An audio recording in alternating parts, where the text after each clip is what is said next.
नमस्कार, मैं ईशा प्रतियास आपका स्वागत करती हूँ हिंदी टाइम्स में। अभी हम हैं लोनी विधानसभा में, जहाँ पे हमारे साथ मौजूद है रंजीत धामा की दोनों बेटियाँ। तो हम जानेंगे उनकी मम्मी के बारे में। आपकी मम्मी चुनाव लड़ रही है, तो आप क्या कहना चाहेंगे? एक अकेली औरत इतने सारे पुरुषों में खड़ी है तो पहले ही ये एक बहुत ताज्जुब बात है कि एक अकेली औरत इतने गुंडे बदमाशों और पता नहीं क्या क्या प्रत्याशियों के बीच खड़ी है। तो शायद इसी से पता चल जाता है कि वो औरत कितनी ताकतवर है और वो औरत कितनी अच्छे तरीके से सब कुछ कर रही है। जी, जिस तरह से आपके पापा पे इल्ज़ाम लगाया गया रेप का, केस का, जी जी जी। उसके बावजूद आपकी मम्मी लड़ रही है, तो क्या कहेंगे इस पे?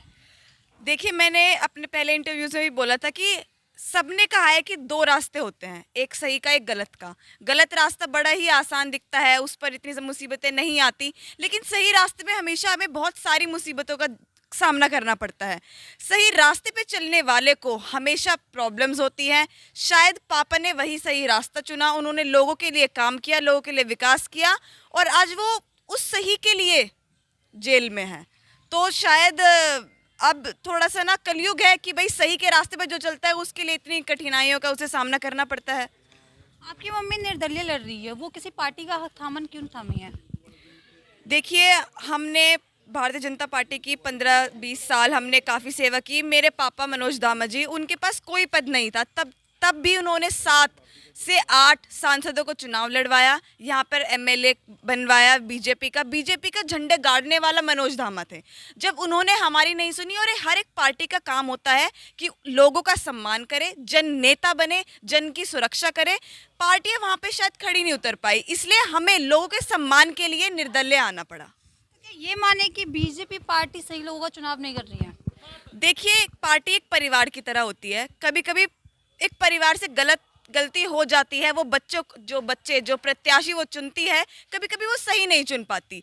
तो वो जन नेताओं का मतलब जनता का काम है कि उस गलती को सुधारे और सही उन्हें कैंडिडेट चुन कर दे। तो आपको क्या लगता है, लोनी विधानसभा के जनता आपको चुनेंगे?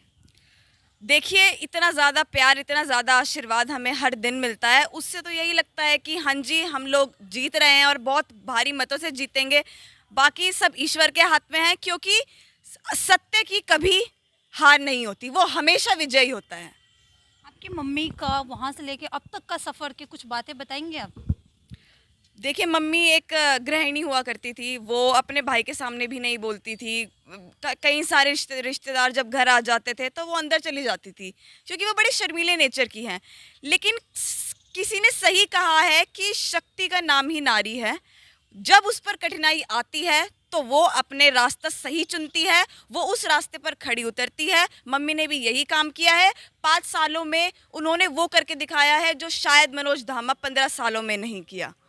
जी। तो अगर हम बात करें चुनावी मुद्दे की, तो चुनावी मुद्दे क्या रहेंगे इस बार?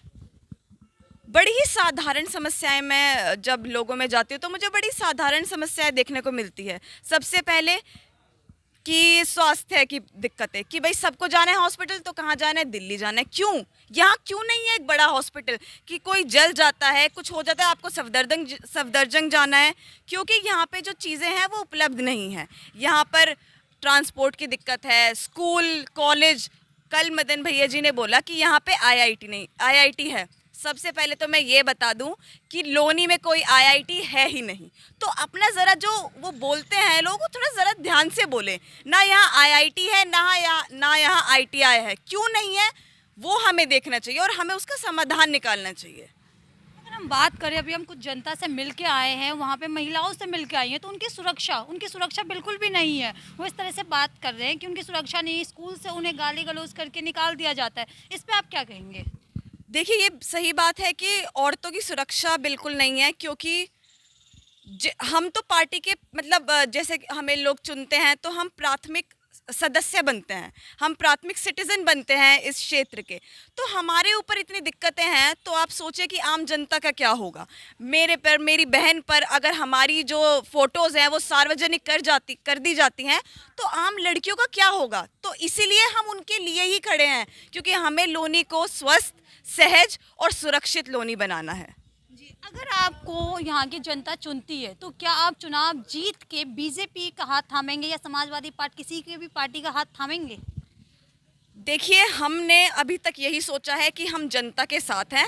आगे की चीज़ें अभी तक ऐसी अभी हमने सोची नहीं है, क्योंकि हमारा मेन एम है जनता का काम करना, उनका विकास करना। पार्टी से हमें इसलिए ही मतलब नहीं है, जो पार्टी जनता के हित में है हम उनके हित में हैं। नहीं, कई बार होता है कि अगर हम चुनाव जीत जाते हैं तो किसी भी पार्टी का हाथ थाम लेते हैं, तो इस पे आप कभी थामेंगे या नहीं थामेंगे? मैंने पहले भी बोला कि जो पार्टी जनता के साथ होगी हम भी उसी पार्टी के साथ होंगे। जो जनता की सुरक्षा के लिए बात करेगी हम भी उनके साथ ही होंगे। अगर कोई पार्टी गलत निर्णय ले रही है, गलत चीज़ें कर रही है, तो हम पार्टी का दामन नहीं पकड़ेंगे। तो लास्ट में आपसे पूछना चाहूँगी, आप लोनी के विधानसभा लोगों के लिए आप क्या कहना चाहेंगे? देखिए, मैं सब लोगों से ये कहना चाहूँगी कि यहाँ पर एक सुरक्षित लोनी चाहिए, एक अच्छा न्याय होना चाहिए। लोग दिन दहाड़े मार दिए जाते हैं, कभी 12.5 लाख की लूट, कभी ट्रॉनिका सिटी में 1 करोड़ की लूट, कभी 1.5 लाख की लूट। ये जो चीज़ें हैं ये आज तक भी हो रही हैं। और हम लोग, जैसे कि दिल्ली में होता है ना कि सब कुछ बड़ा अच्छा है, लेकिन यहाँ लोनी में, उत्तर प्रदेश में आकर सब कुछ खराब हो जाता है।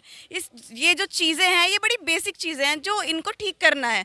तो लोगों को खुद दिख रहा होगा कि क्या दिक्कतें हैं लोनी में। लड़कियों के लिए सुरक्षा नहीं है, तो हम इन्हीं चीज़ों पर मुद्दे जो ये हैं इन पर ही बात करेंगे, इनको सुधारने का कोशिश करेंगे। इसलिए आप लोग सही नेता चुनिए। आप जनता सबसे अच्छी नेता होती है क्योंकि वो सही नेता चुनती है। तो मैं सबसे यही बोलूँगी कि आप आँख खोलकर सही नेता को चुनिए, जो आपके बीच खड़ा होता है, आपके सुख दुख में काम आता है और आपकी सुरक्षा करता है। जी, आपको बहुत बहुत धन्यवाद। उत्तर जिंदाबाद, मोहर लगेगी ऊपर पे, मोहर लगेगी ऊपर पे, रंजीता धामा जिंदाबाद, रंजीता धामा जिंदाबाद।